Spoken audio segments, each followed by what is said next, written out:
So the company that we are doing for our Value Line project is the Walt Disney Company. Ultimately, it's a multinational mass media and entertainment conglomerate. We all are familiar with the range of products and different offerings they have.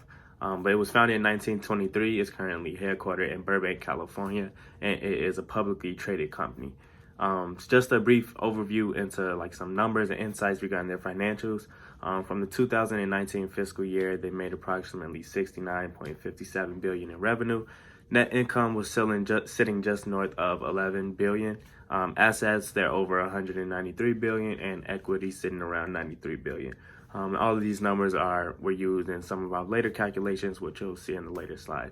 Hello, Professor Meyer. This is Mason Wilcoxen, and I will be discussing the financial ratios, capital structure, and quarterly dividends of the Walt Disney Company. And to start out with financial ratios, I'm going to be talking about the revenue per share.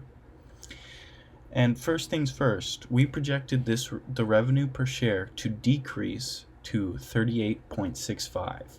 And this drop is from around 54 from January's quarter, and this means that each share has less income to claim in the recent months. And this is calculated by dividing revenue by shares outstanding. And the thing with this is we found our numbers through yahoo.finance and the old Value Line and news articles that were talking about the drop in revenues that had been occurring with the park closures in Disney. I also determined the earnings per share number, and this was calculated by dividing profits by shares outstanding. And we projected this to be around 5.98, closer to 6. Also, we saw this have a slight drop from 9.75 in the January quarter.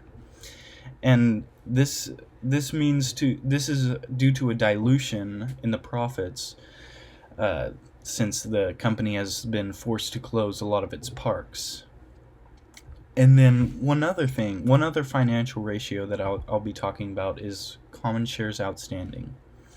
And we found this number by subtracting issued stock by the treasury owned shares. And we projected the common shares outstanding to be relatively constant among quarters, as we had seen on the Value Line, and so we projected the common shares outstanding to be around 1.8 billion. And talking about capital structure, I'd first like to discuss total debt. And we calculated this by adding the short and long-term liabilities, and we came up with a number around $51.2 billion. And this is a pretty large increase from the $47 billion total debt that was in January's Value Line. And we came up with a higher number due to the fact that the Walt Disney Company will need to pick up more loans to pay off some of their employees. But in addition, there was a recent groundbreaking news with Walt Disney in that they're furloughing 43,000 of their employees. And this creates a large problem for employees, as they won't be able to get paid, but they will still have some of the benefits in healthcare and 401k. And also, market capital has seen a decrease, and this was calculated by multiplying the number of common shares outstanding by the current price of the Walt Disney stock, which we found on Yahoo's finance page. And we projected this to be around $190 billion. And with this decrease, this means that Walt Disney is becoming less valuable in the terms of its financial assets in the market. In discussing Walt Disney's quarterly dividends, we have to recognize that they pay out dividends in quarter 2 and quarter 4. This means that they have a semi-annual payment system. And we projected the quarterly dividends, or the semi-annual dividends, to be somewhat constant compared to quarters past. and we projected the payments to be around 88 cents. And this would come to a full year total of $1.76. And we found this information due to the help of Yahoo.Finance. Now we'll take a look at the quarterly revenues for Walt Disney.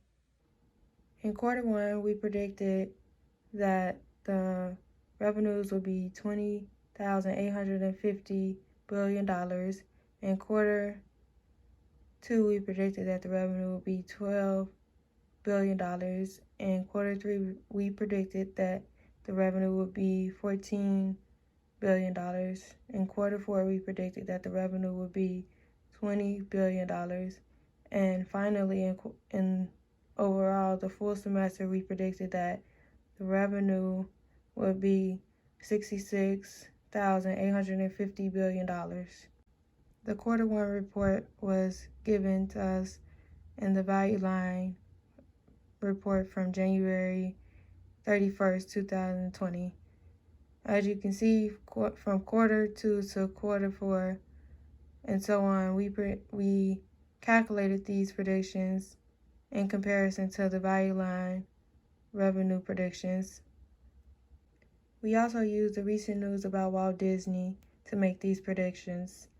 While we know that COVID-19 has drastically affected many company stock, it has had a negative impact on Disney, resulting them to lose money over time.